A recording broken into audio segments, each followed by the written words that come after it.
You are listening to the E2C Network, where the Auburn family speaks.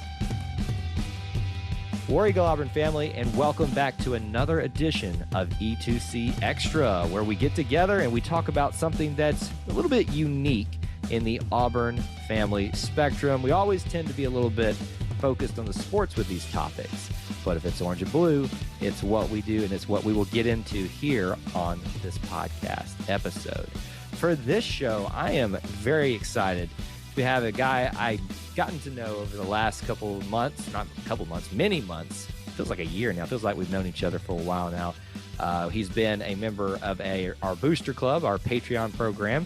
You can find him a lot of the times participating on our live streams on YouTube, whether that just be chatting along with everybody else or even calling in the show. His name is Mr. Dustin Smith, and he is a pretty awesome member of the Auburn family. We're going to be talking about a pretty cool topic today, so I want to welcome in Dustin for the very first time on the podcast. Welcome, Dustin. Kyle, how you doing, brother? I appreciate that. It's a heck of an intro, man. Well, you know, I do try to do justice to the people that deserve it. So I think you should be congratulating yourself for having such the intro, you know, being warranted to be given that intro. But I'm happy to have you here on the show for the very first time. It's been fun chatting with you on YouTube and stuff, but having you to a little bit wider audience that we have in the E2C Network family is a good thing. And a topic that I know that has been very near and dear to your heart specifically. Not just Auburn football and Auburn baseball and basketball and all the different things that we can talk about Auburn sports, but there's these things called club sports. They're not the NCAA sanctioned, programs where you see them listed officially on auburntigers.com, but these are still legitimate collegiate athletes, but it's just a different type of way things are run and managed. We're not going to get into the specifics of that on this show. That'll probably be for another show sometime.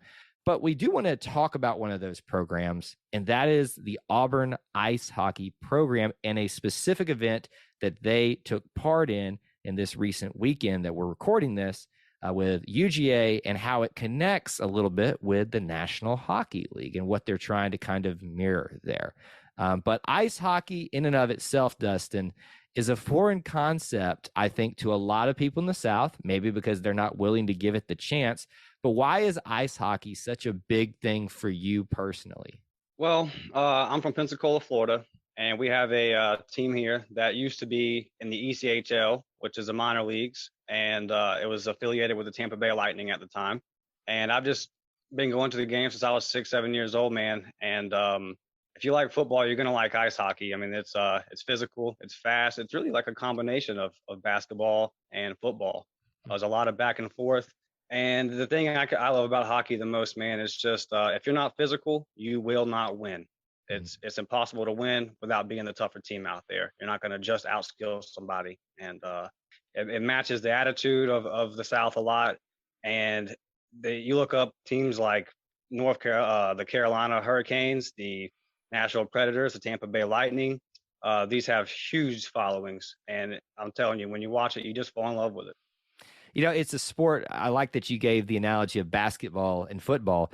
I would argue personally, just from an outsider's perspective, as not a traditional hockey fan, I appreciate it, but I wouldn't call myself a hockey fan, that I think many more sports could be thrown into that mixture there. You know, I don't know if we want to throw soccer in there as well, but just the whole idea of hockey is so unique, and there are so many different concepts of how the game is played that kind of all roll into it, that I think it makes itself very easy for someone who comes from maybe a soccer background, from a football background, from a basketball background, can appreciate something about the game, whether it's the strategy, whether it's the way you move about the rink, whether it's the physicality about which you already addressed, and that's kind of associated with football. I think the stigma is it's on ice. We're from the South. We freak out if we see ice. You know, we all remember Snowpocalypse. You don't, Dust. I don't think it hit you in Pensacola, did it? No. Hey, listen, there's still like trauma here. If there's even a whiff of a flurry, the bread and milk leaves the shelves. What are people going to do with bread and milk? Can you figure that out for me, Dustin? It's a pandemic hits and the toilet papers fly off the shelf. I don't know. It makes no sense whatsoever. Weren't we going to be hitting with a pandemic of diarrhea or something? That's a little bit too graphic for the show, but hey, I went there anyway. It's just the funny nature that because we're from the South, we don't seem to associate, for whatever reason, high hockey and specifically ice hockey with the southern states. But there is already a presence there, whether it's in the National Hockey League, but also these collegiate hockey teams. Auburn specifically. Now, how long have you been following Auburn Ice Hockey, the club team?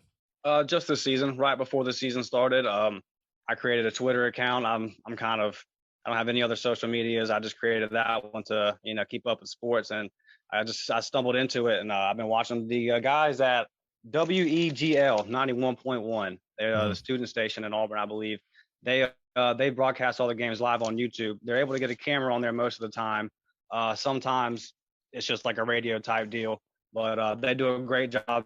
And I've been watching all season, and I've fallen in love with the team.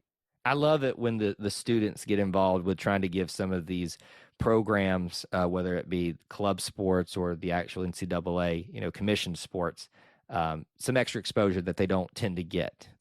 I think that's a great thing. It helps us kind of broaden our horizons as Auburn fans when people invest time in that, and that's what we try to do here on this network. Is we're not going to ignore that football, basketball, baseball, all of that is king, but we're going to give some time and exposure where we can to some of these, especially club sports, because people forget, there's a lacrosse team out there. People forget also we used to have a wrestling program that was pretty awesome back in the day. But This is why we talk about these things, because we want to hold them for posterity and just give people a chance to learn something about another aspect of their Auburn fandom that they could take part in, and that being obviously with this show, ice hockey. Now, we don't have an ice rink, Dusty, in Auburn that you and I have been able to find, and I believe you've just informed me that they have to play out in Columbus, Georgia, which is about, depending on how fast you drive, 45 minutes to an hour and away. So, your thoughts on kind of where the program is at in terms of, I know you've been following it for a short time, but what do you think the program needs right now in terms of support or attention in terms where it needs to grow if it wants to become a big thing? That's Kyle. It needs us. Yeah. They need us as fans to show more love. Get on there, follow those guys on social media. Like their posts, and like I said, watch the games on YouTube, and you're gonna fall in love with it. It is a tough situation. You got to find an ice ring in the South. But you would like to see some kind of solution to where you want to get those students out there, and maybe they're not able to go an hour out of the way, to go to the game. So finding something closer to campus. And if we step up as fans, they do a hockey jersey sale. They just put a store out. Go in there and buy you a shirt for $25. Buy you an Auburn hockey shirt. You got plenty of football shirts. Yeah. And again, just follow those games on YouTube, and you're gonna love it.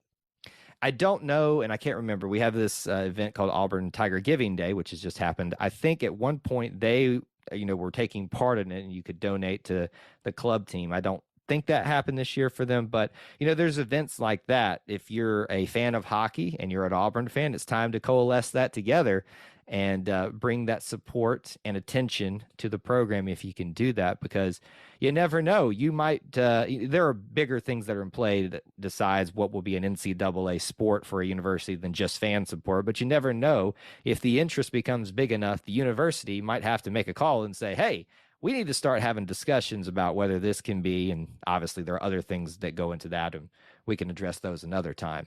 But I would agree with you. It starts with us. It starts with us viewing. It starts with us talking about it. And I would say it starts with getting the students involved. I love that you addressed that. Traveling to Columbus for some students, I know it doesn't seem like a lot, but when you're living off of peanut butter and jellies, like most of us did, that's a lot of money. A gallon. Exactly. Especially in times like these where, it takes, double the cost, it seems like these days, to just drive down the road. Getting them closer proximity to Auburn would be a necessity, just in terms of trying to get the students there, because I can imagine, just like yourself, there's Auburn students there that want to take part in the program, go to a hockey match, would love to just go, skate on a rink. And it has to be indoors here in the South, because you never know if we're going to be snowing or if we're going to be, in the blazing heat of the sun. So there are things that have to take place there. But I don't want to spend a lot of our time talking about that aspect of it, because what brought us today was this event that was going to take place and did take place, although with a little bit of unique adjustments having to be made, as we've kind of addressed. Living in the South, you never know what the weather's going to look like. But I want us to start off with talking about what inspired it. The Winter Classic in the NHL. It's where two teams come together in an outdoor venue. I've set it up. Could you explain a little bit more about your thoughts on that event as a whole and what it means to the NHL? Yeah, it's just really cool because obviously, you play every game in a rink, and they NHL plays an 82 game schedule. So over time, how different can rings look? It's kind of the same backdrop, the same atmosphere all the time, and you're kind of limited to 25,000 people in that atmosphere. But they do the stadium series every year, and they played in Wrigley, they played in Yankee Stadium. The coolest one was they played in the Big House in Ann Arbor, and they had 110, 115,000 people watching the hockey game, and it was snowing on the ice. It was just really, really cool. And last night, my Bolts, Tampa Bay Lightning, defeated the Nashville Predators 3-2. There was about 70,000 people there, and like I said, those are two non-hockey cities. Yeah. Tampa Bay and Nashville, but they had 70,000 people there last night. The atmosphere was awesome. 20,000 people traveled from Tampa just to go. So it's a really cool thing. And I think today, Middle Tennessee and Vanderbilt, I think they're playing there today. Okay. And they're members of the College Hockey South, which is the conference that Auburn is in. And so that's kind of what they do. They do once a year outside like that. It's a really cool concept because, we associate ice being outside. Just to have it outside in a giant stadium like that is a pretty cool concept. And as you've said, they've had it at different venues. It's the event is not, dedicated to one specific space, just wherever it makes sense or who wants to host it that year. And now what's happened is Auburn and Georgia, two classic rivals in college athletics. Doesn't matter what the sport is. We hate each other's guts, not as much as Auburn and Alabama, but we hate each other when it comes to playing some sports. And they decided, I think it was a few months back, to announce that they were going to try to follow in the footsteps and have an outdoor Winter Classic of their own. And, it's probably presents its own little challenges, which we'll talk into a second, but it was going to be called the Outdoor Series with the intention of being played annually between Auburn and Georgia at the Foundry Pavilion in Athens, Georgia, which they obviously have a better setup in terms of locally there for themselves than we do. And that was the intention. So your thoughts on Auburn versus Georgia deciding that they're going to have an annual series, and do you think anybody else should be involved in that? Should it be a rotating thing, or do you love that it's an Auburn-Georgia thing? No, I think that Auburn and Georgia should strive to do that every year. I was fired up when I saw that, and I had every intention of going. Just kind of, they ran into weather problems. If too hot, it's going to melt the ice, and that's going to be something that you're going to have to deal with down here. It becomes swimming and diving at that point, right? Absolutely. That's going to make for some real bad hockey. Players won't be moving very fast. But I think it was a really cool concept. They had it scheduled to do it on Thursday and Friday, with obviously the NHL game being on Saturday. So it was kind of, as like a build up into that. And then this coming weekend, March 4th through the 6th, is the College Hockey South tournament. It's like the SEC tournament. That's the conference, the College Hockey South. And it was known as the SEC as well, but they just changed it because there's 20 teams in there. A lot of them are ACC teams. It just didn't. College Hockey South, they felt like it was a better fit. So that tournament's next weekend, and I think that is a cool way to end the season every year. Would be to do it, and then hopefully, like we talked about, hopefully we could get an ice rink or something set up close to Auburn, and maybe we could rotate that at the end of every season. We could have the series of ours, and the next year it could go to Georgia's and back and forth. I think it's a really cool idea, and my little brother was going to go with me because when I told him it was outside at night, he's not even a big hockey guy like me, but he was fired up because Auburn and Georgia play hockey outside. It was just a really cool concept. So I think they should continue that for sure. I do. I think so as well. It's a really neat that you try to tie and not try to replace. Obviously, you're not going to replace the NHL Winter Classic. That's just not going to happen. But if you can kind of coordinate all that together, where there's already this heightened interest and buzz about hockey for this weekend anyway, why not take a little bit of that pizzazz and kind of use it for collegiate Right. hockey and specifically Auburn and Georgia hockey? Add in the animosity that is already built there at night, and that creates what could be an incredible environment if the event can go off as planned. And we've already kind of addressed there, as tends to happen. The weather on the can switch on a dime here in the South from basically November to the beginning of March, where you might be freezing your butt off having a snow apocalypse, or you might be wishing that you were on the balmy beaches of Pensacola with Dustin. Hey Auburn fans, I want to take a quick timeout from this episode to bring your attention to something very special. Here at the E2C Network, we pride ourselves on bringing you the best content for Auburn fans out there. And best of all, it's free to you. But just because it's free doesn't mean there aren't costs, especially when you have a library of hundreds of podcasts, videos, blogs, and more. Many of you have reached out and asked how you can support this network in the past. Well, now I have your answer. It's called the E2C Network Booster Club over at patreon.com/E2C Network. There you'll find a membership monthly reward system where you can sign up for as little as $1 and get different perks at different tiers. Some of those perks include things such as apparel, eligibility to join us on future podcasts, recognition as an E2C Network booster, exclusive communications, and bonus content that is available nowhere else. If you love this network and want to help us keep producing podcasts like this one, please head on over to patreon.com/E2C Network to join the E2C Network Booster Club. You can also get there by going to our website, e2cnetwork.com/support. Whether you decide to join or not, we are still so appreciative that you would support us by just listening and being here, because each and every one of you is part of our E2C Network family. Well, that's it. Timeout's over. Let's get back into the episode. You never can tell what's going to happen here in the Southeast, and I imagine the officials that put this together, the teams, the programs that all organized this, knew this was a possibility, were willing to take the chance. And it's almost kind of one of those things I'll add here, Dusty, that the whole concept of doing an event outside like this has those challenges. And you saw that with it used to be called Pearl Jam, but now it's, tip off at Tumors. They've had to cancel before, and they continued through with it. I hope that's what's going to happen here, is they won't be discouraged by this one event, because the very first tip off at Tumors was canceled because of weather, and they still went forward, and it's become an annual event. So I do hope that they continue that. Would you like to see maybe Alabama be included in on that and make it kind of a three-way rivalry thing throughout the weekend, or do you think it should just be specifically Auburn and Georgia? No, I don't want Alabama to have anything cool like that going on. We'll just play them in a regular ring. So I think it's cool too. We end the season with Alabama in football. I think it'd be cool to have it to where and now Amen Corner's been taken away in football, so where at least we were playing Georgia at the back of the season. So let's play. I like this a lot. I think it's really cool. And to be honest with you, like, Georgia they're the number 1 seed coming into the tournament next week. Mm-hmm. We are the number 8 seed.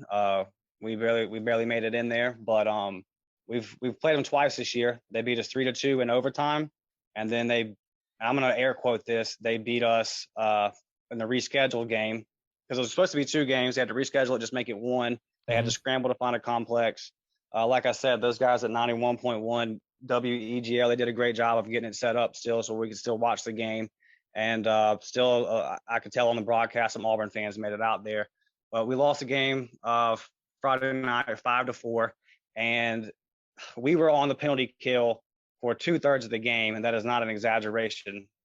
In the first period alone, Georgia had 5 power plays to our 1, and we didn't even have a power play. It was the penalty, but it was joint. It was double penalty, so both our guys got double minors. So we were playing 5 versus 4 the entire night and still lost by a point. So with more neutral referees, I feel like, and I'm serious. You can go back and watch this. You don't have to know a whole lot about hockey to understand that you can't truck a goalie and then somehow Auburn get a penalty for a Georgia player Smoke Monday in our goalie. That's not allowed.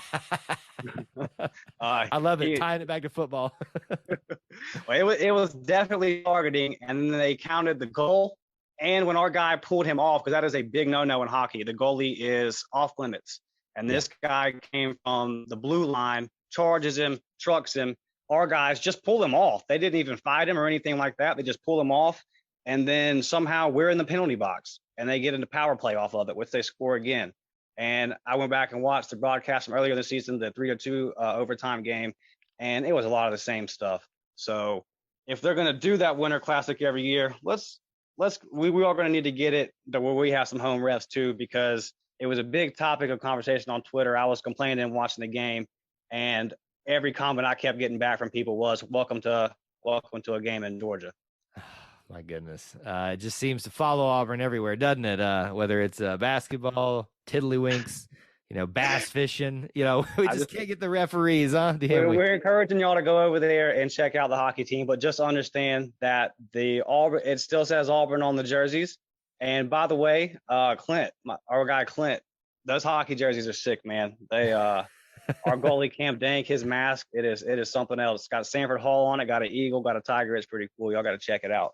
Yeah. So we don't have the ref in anything, man. I'm glad you brought that up, because if you appreciate the aesthetics of Auburn uniforms, hockey's where you need to go check it out, because They get very creative with some of those masks and situations like that.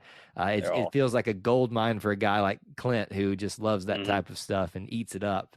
And I know he's done a little bit of coverage of that, and probably, he's probably kicking me right now virtually as he's listening to this, saying, "Stop giving me more work to do."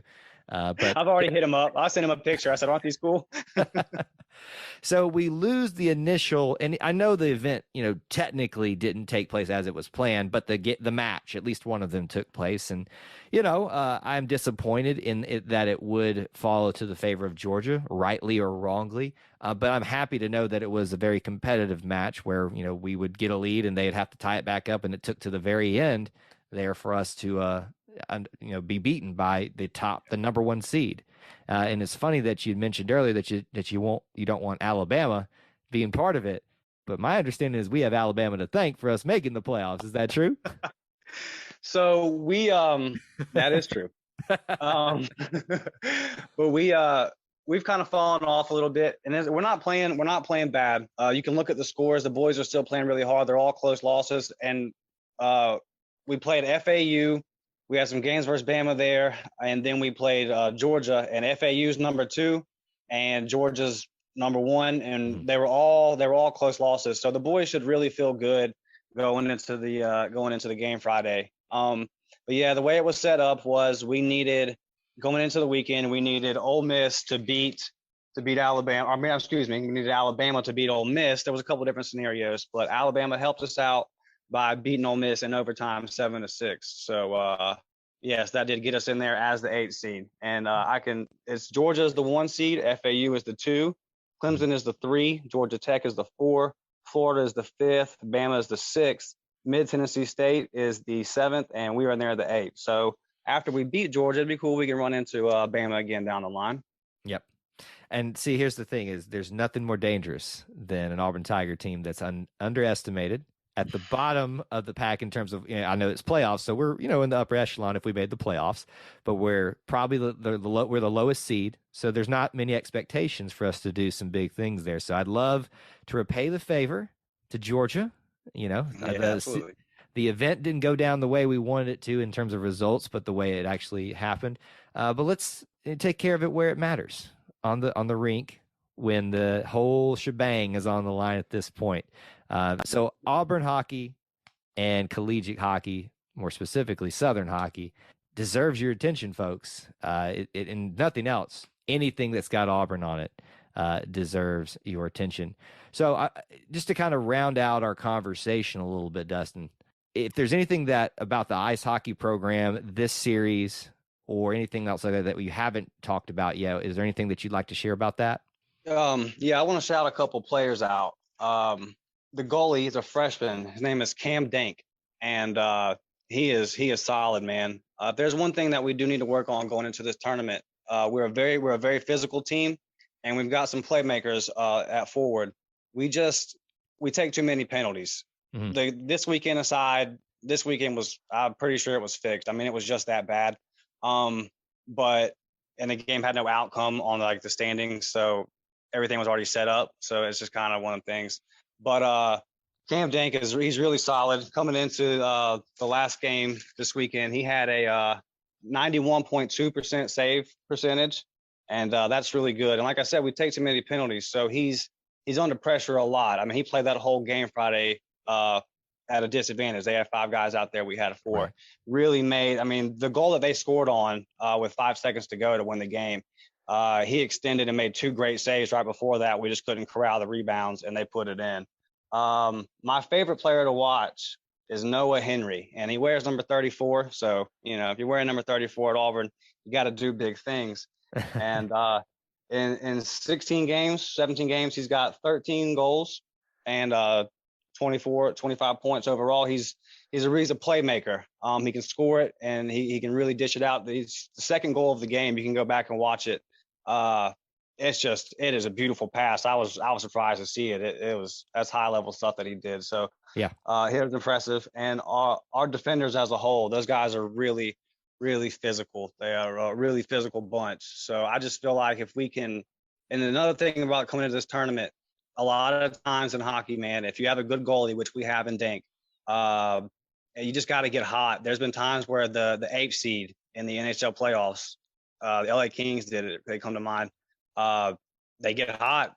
Their goalie at the time, he got really hot, and it's hard to beat when your goalie's stopping everything. You just got to find a goal or two. So, and like I said, we've already played Georgia tough. So coming into this weekend, we have every opportunity to win this tournament.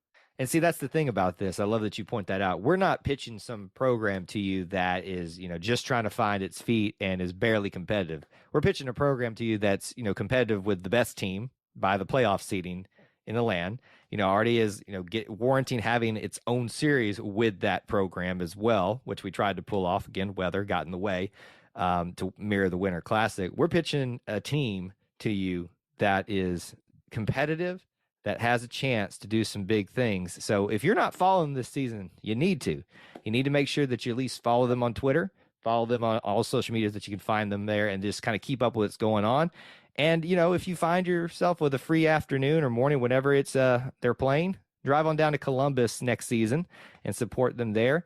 And if we start getting that type of support, maybe we find somebody, an investor out there in Auburn that wants to bring them literally home for their home games into Auburn, and maybe they can tie that in with some other winter happenings that will kind of, that's the big thing for me. And I think you've heard me talk about this, Dustin, is I want, especially like in the winter, the early spring, these sports to kind of coalesce together on weekends in Auburn, just have a Auburn Love Fest palooza. It's like, you got all these things to go to, take your pick, go to gymnastics or hockey on Friday or whatever it is, and basketball on Saturday. Then you got all these other things on Sunday.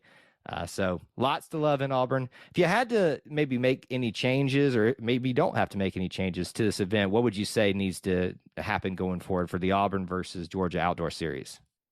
We talked about having it as the last game of the series, so this kind of might fly in contradiction to that. But, I mean, the schedule's also a little bit out of whack because of COVID.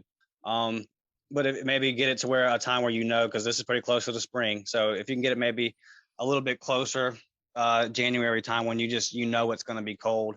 And then like in a bigger picture, Auburn needs its own arena. So to where we can kind of we can do an alternate where it's not going to be on their home ice every year. Mm-hmm. But it's just kind of one of those things, Kyle, where it's, you're just kind of looking at God and like, hey man, give us some cold weather today. And he's like, be careful what you wish for, because I will bring you back snowpocalypse. No blizzards. Still Southern boys down here, but it doesn't have to be 32 degrees for that ice to stay playable. Last night in Nashville, it was in the 40s, but it can't be 70s. Right. So. Yeah. Again, if it's that, we're talking about swimming and diving with guys wearing, ice skates on, probably sinking to the bottom of that pool then at that point, which is really awkward then. But regardless, it's a cool idea. we're going to hopefully we're going to encourage them as much as we can to continue it and get the things ironed out. If anything, as we've already addressed, is a perfect example. Tip-off at Tuners took a couple of times to get that right, and now they're doing it on an annual basis, and people look forward to that. So let's see that happen. Georgia and Auburn club teams, everybody else who's involved in that, we want you to continue that going forward. I appreciate you hopping on here with us, Dustin, just to talk a little bit about, like we like doing the show, kind of off the wall topics that we don't really get a lot of chance to talk about. But I want to give you kind of mentioned already, you're on Twitter. Where can people kind of find you, keep up with you the most, and kind of just talk to you about anything, whether it's hockey, football, or anything really? Yeah, you're going to have to get at me on Twitter. It's D McShad. It's the D is capital, and then everything else is lowercase. IMCHAUD. It's capital D MICHAUD. 28, and just get at me, man. We can talk about anything. Absolutely. I'm all Auburn all the time. Absolutely. And I will pitch for him here that you can see him a lot on our YouTube shows. So we go live Wednesday nights where everybody can call in, but people in our booster club, they do get access to call into other live streams that we do from time to time. So you'll see him there a lot when he is not too tired from working so hard during the day and is able to join us and has some things to say. He's a fan favorite by myself, but he's a fan favorite of all the viewers there as well. We get people like, where's Dusty at? We need to talk to him. We need to hear his opinions. We need to get him riled up about something. So thank you for providing endless amounts of entertainment for others, but myself as well. Yes, sir. One more thing before I get out of here. If you are in the Huntsville area, that's where the tournament's being held next weekend. So get out there with your orange and blue and show them boys some love. Absolutely. Again, thank you to Dustin for joining us. Thank you to the listeners for tuning in to a unique perspective and a unique topic here on this podcast series. We'll be back again very soon. Until then, War Eagle. War Eagle, buddy.